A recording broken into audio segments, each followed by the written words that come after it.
Dans l'assemblée des saints, assoiffé je me tiens, que ton onction descende sur moi. Conscient que mon destin est dans le creux de ta main, que ton onction descende sur moi. Je suis disposé, assoiffé, que ton onction descende sur moi. Je suis disposé, assoiffé, que ton onction descende sur moi.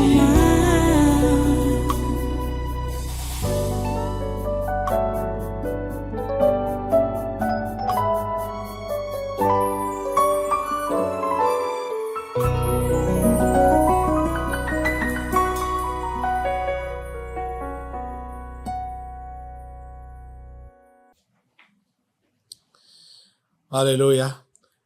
Voilà, pendant que vous êtes debout, prenez votre Bible, votre Bible, et ouvrez avec moi dans Romains au chapitre 15. Nous allons continuer notre message. Comme jeudi passé, je vous ai enseigné déjà que quand vous voyez les différentes lettres que les apôtres ont écrites aux églises, ce n'était pas réparti en chapitres. C'était une seule lettre. Comme tu écris une lettre à quelqu'un, c'est comme un seul chapitre. Mais ça a été subdivisé comme ça au niveau de la Bible. En chapitres, les lettres ont été subdivisées en chapitres pour faciliter la lecture. On est au chapitre 15 donc de Romains. Et je vais lire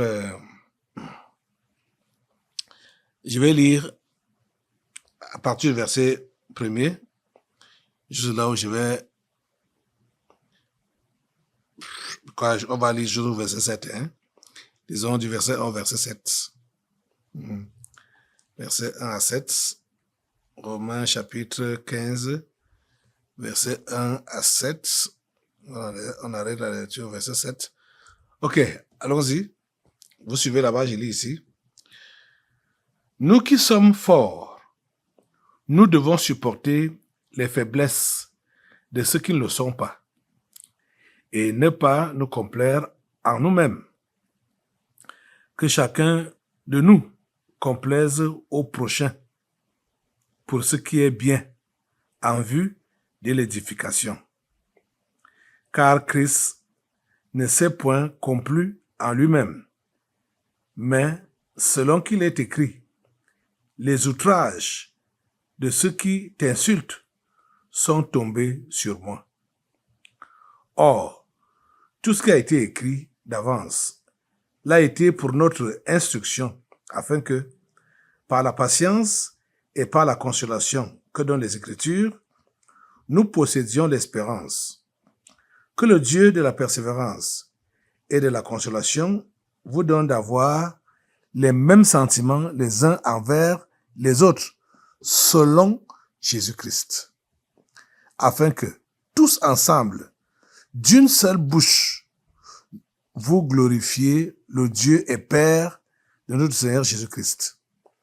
Accueillez-vous donc les uns les autres, comme Christ vous a accueillis, pour la gloire de Dieu. Amen. Prions le Seigneur. Dieu Tout-Puissant, nous te remercions pour ta parole de ce jour. S'il te plaît, Seigneur, permets que nous puissions la comprendre et permets qu'elle puisse vraiment avoir une place, et trouver une place dans notre cœur, dans chaque cœur. S'il te plaît, Seigneur, fais-le.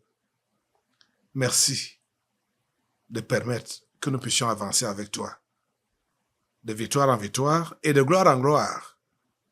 Au nom puissant de Jésus, j'ai prié. Amen. Prenez place. Une fois de plus, soyez les bienvenus à ce congrès de surnaturel de ce 26 avril 2026. Jeudi passé, nous avons lu le verset 13 du chapitre 14 de cette même lettre, cette même épître aux Romains, de Paul aux Romains, qui disait donc que nous ne jugeons donc plus les uns les autres, mais pensez plutôt à ne rien faire qui soit pour votre frère une pierre d'achoppement ou une occasion de chute. Et maintenant, comme c'est la continuité, c'est pourquoi j'ai dit que nous continuons ce matin, comme on a commencé, j'ai dit. C'est pourquoi au verset 15, au chapitre 15, donc verset 1, il dit, nous qui sommes forts, nous devons supporter les faiblesses de ceux qui ne le sont pas et ne pas nous complaire en nous-mêmes. C'est très important. Les amis, la vie chrétienne normale, c'est-à-dire ce sujet sur lequel je vous enseigne depuis de longs mois aujourd'hui, ce n'est pas une vie d'égoïsme. Et ce n'est pas une vie, comme on dit, du one-man show. C'est-à-dire où on s'exhibe seul, on se voit seul, on va arriver seul. Ce n'est pas ça. C'est une vie communautaire. Un chrétien normal doit comprendre qu'il doit vivre en communauté avec ses frères et sœurs. C'est une vie communautaire. Vous voyez, c'est ça que la religion est mauvaise, hein. C'est ça que la religion a donc pris, littéralement, donc pour créer des communautés. Vous allez donc voir qu'il y a les communautés de sœurs, les communautés de frères, ainsi de suite. Ils ont des communautés là-bas, dans la religion. Mais la vie chrétienne normale, tous les chrétiens forment une seule communauté. Et cette communauté-là doit être solidaire, ayant réellement des liens fermes, attachés les uns aux autres. Dans cette communauté, comme dans toute société, tout le monde n'a pas le même niveau. Tout le monde n'a pas les mêmes connaissances. Les gens ne sont pas identiques. Et déjà, si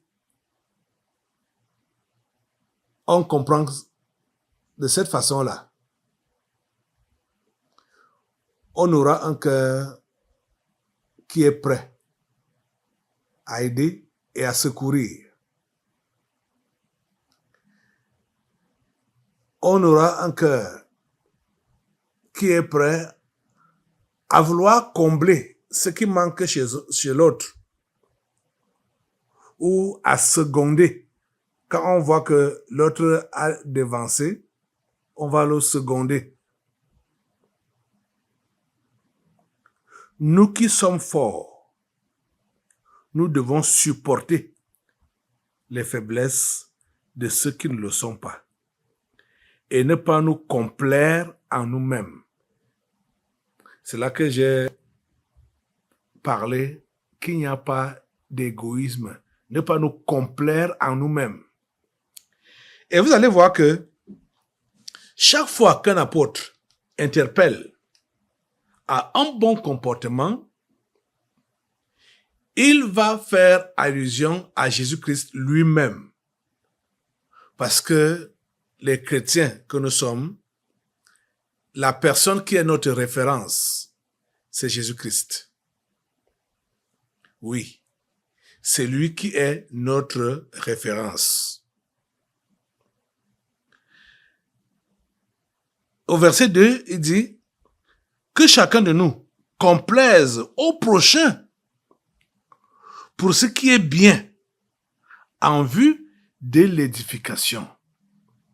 Oh mon Dieu. Permets à tes enfants vraiment de comprendre. Les amis, vous devez toujours chercher le bien de vos frères et sœurs. Vous devez toujours chercher à relever, non à abattre. Vous devez chercher à construire et non détruire. Vous comprenez? C'est à cela que nous sommes appelés. Je disais donc qu'ils font toujours référence à Christ. Hein? Au verset 3, il fait donc référence à Christ en disant « Car Christ ne s'est point complu en lui-même. » Donc, on doit copier l'exemple de qui? L'exemple de Christ. Christ ne s'est point complu en lui-même. Mais selon qu'il est écrit, « Les outrages de ceux qui t'insultent sont tombés sur moi. » Est-ce que vous comprenez cela? Ça a été prédit depuis. Ça a été prédit depuis par le psalmiste. Les outrages de ceux qui t'insultent sont tombés sur moi. Ça, c'est ce que le psalmiste a dit, que Paul cite ici. Les outrages de ceux qui t'insultent sont tombés sur moi. Le psalmiste l'a dit dans le psaume 69, verset 10. Psaume 69, verset 10. Donc, c'est une prophétie, une prédiction. Ça parlait de Jésus.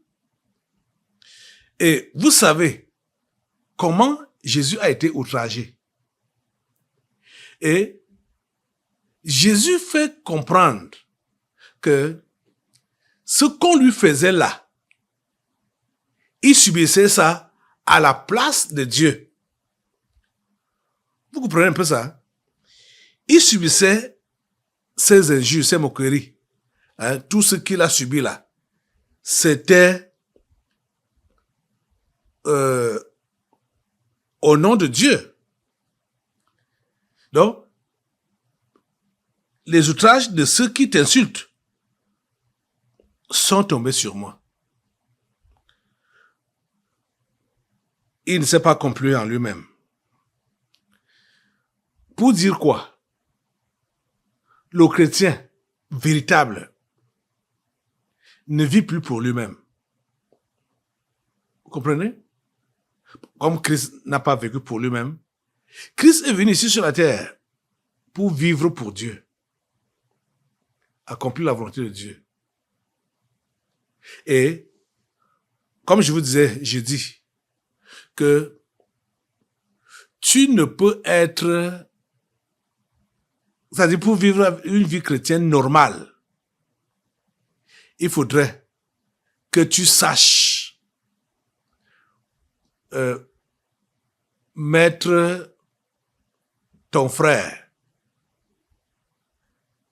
c'est-à-dire que tu saches t'occuper de ton frère, des autres. Parce que si tu ne t'occupes pas des autres, en matière de foi là, tu ne pourras pas t'occuper de toi-même. Ça c'est clair. Si tu ne peux pas aider les autres dans la foi, tu ne peux pas t'aider toi-même. Ça veut dire que tu n'y arriveras pas, hein. Parce que si tu n'as que faire des autres, ça veut dire que tu es égoïste. Tu sers donc à quoi? Quand tu ne peux pas aider les autres, tu sers à quoi? Tu ne sers à rien. Tu n'aides pas les autres, tu ne peux pas t'aider toi-même. Tu ne t'occupes pas des autres, tu ne peux pas t'occuper de toi-même. C'est impossible. C'est impossible. Car Christ ne s'est pas complu en lui-même, mais selon qu'il est écrit, les outrages de ceux qui t'insultent sont tombés sur moi. Cher ami, je vais te poser une question. Est-ce que toi, tu es prêt à accepter, recevoir les injures qui devaient revenir à ton frère ou à ta sœur?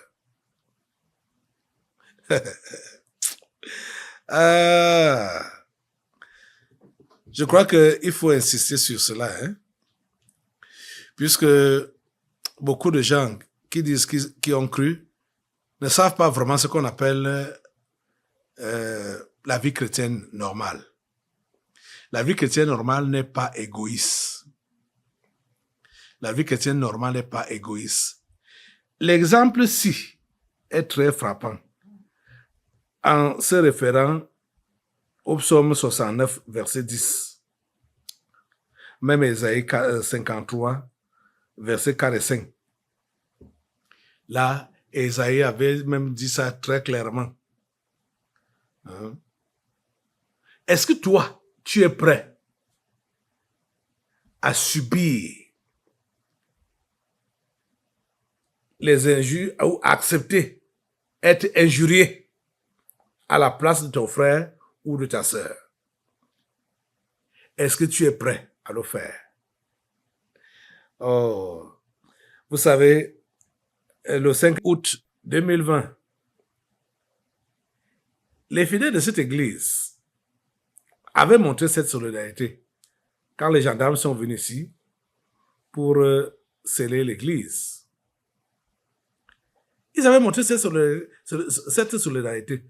Même ceux qui venaient juste d'arriver, qui ont entendu le bruit ou qui sont venus comme ça et ont suivi, ont trouvé qu'il y avait du mouvement, ils se sont joints aux autres par solidarité.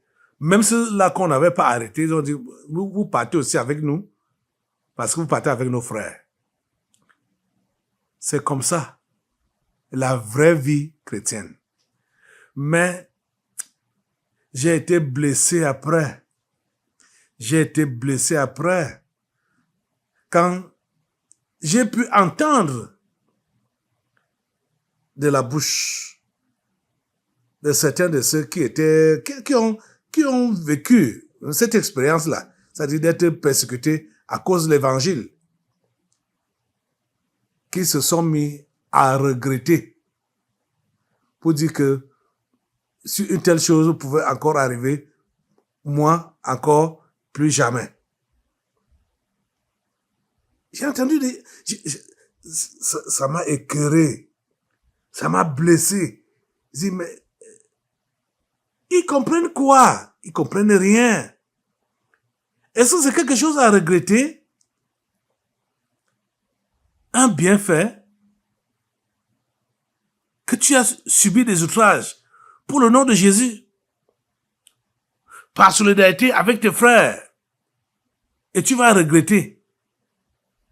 Oh mon Dieu, c'est de l'ignorance. C'est de l'ignorance. Ne soyez pas égoïstes, les amis. S'il vous plaît, ne soyez pas égoïstes. Vous voyez, aujourd'hui, j'aimerais vraiment parler à vos cœurs.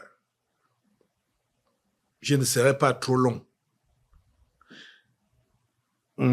Comme d'ailleurs, c'est le cas depuis un bon bout. Le verset 3, c'est là que je veux vraiment insister. Car Christ ne s'est point complu en lui-même, mais selon qu'il est écrit, les outrages de ceux qui t'insultent sont tombés sur moi. Est-ce que tu es prêt à supporter les injures, les outrages, la maltraitance de ton frère? Que ça tombe sur toi. Que ce qui était prévu, tu prends la place de ton frère, de ta sœur. Souffrir à sa place. Je me rappelle, je vous ai donné cet exemple ici, que un aîné, en ce temps-là, dans la foi, me faisait comprendre que ce qu'on appelle compassion, quand il faut prier pour un malade, il faut prier avec compassion. Et ta prière doit être de telle sorte que tu demandes à Dieu, s'il te plaît, guéris telle personne, guéris celui-ci ou guéris celle-ci. S'il est même possible que sa maladie vienne sur moi et lui, il soit libéré.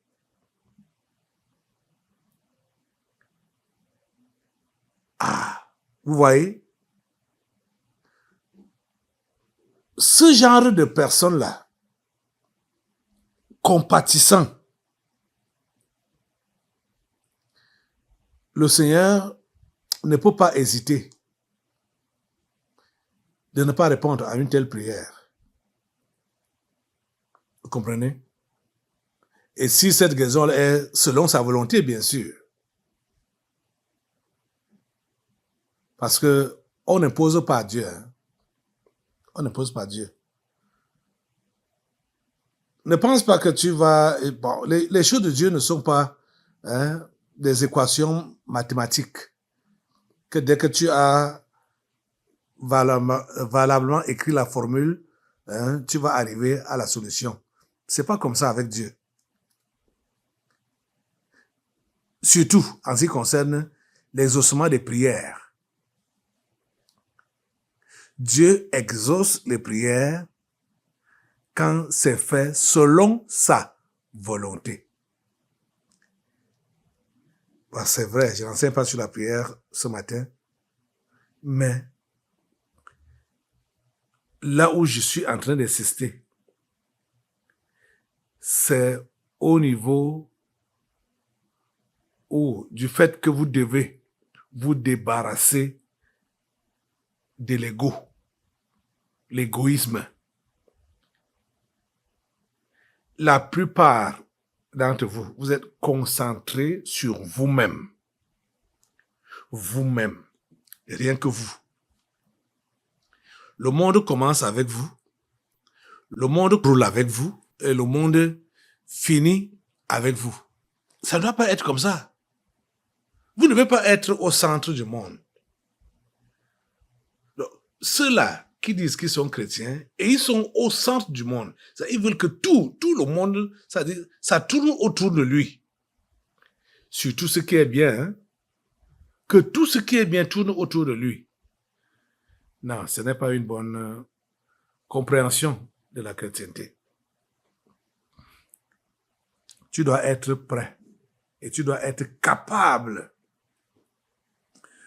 de pouvoir porter le fardeau des autres, de pouvoir te mettre à la place des autres, de pouvoir même prendre la place des autres, surtout de ceux-là qui sont faibles.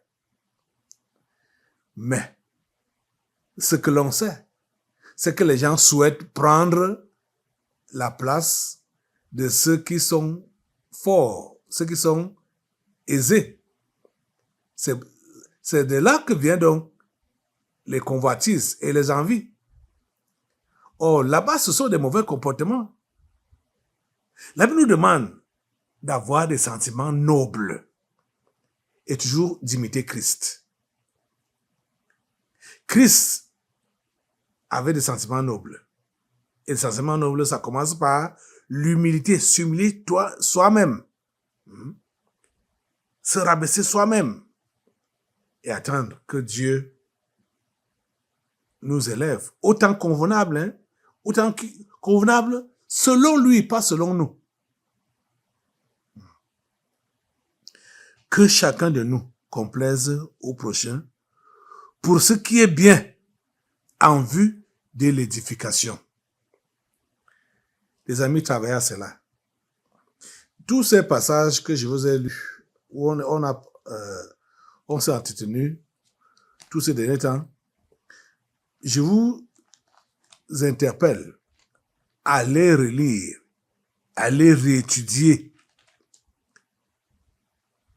Je vous assure que ça vous sera bénéfique. Ça vous sera bénéfique. Alléluia. Béni soit le Seigneur. Ok. Le verset 5 dit que le Dieu de la persévérance et de consolation vous donne d'avoir les mêmes sentiments les uns envers les autres, selon Jésus-Christ. Toujours. Toujours. Ça se réfère à Christ. Avoir les mêmes sentiments les uns envers les autres, selon Jésus-Christ. Et si c'est ainsi, afin que tous ensemble, d'une seule bouche, vous glorifiez le Dieu et Père de notre Seigneur Jésus-Christ. Vous voyez donc que quand on est solidaire comme ça, on ne pourra pas vivre des scènes telles que celui-ci glorifie Dieu, l'autre murmure, ou l'autre boude, ou l'autre... On aura une seule voix, et ce sera la voix de la glorification de notre Dieu. Ô Seigneur, permets que cette Église soit ainsi, solidaire, unie, s'entraidant les uns les autres, s'édifiant les uns les autres, se bâtissant les uns les autres. Ô Père, merci.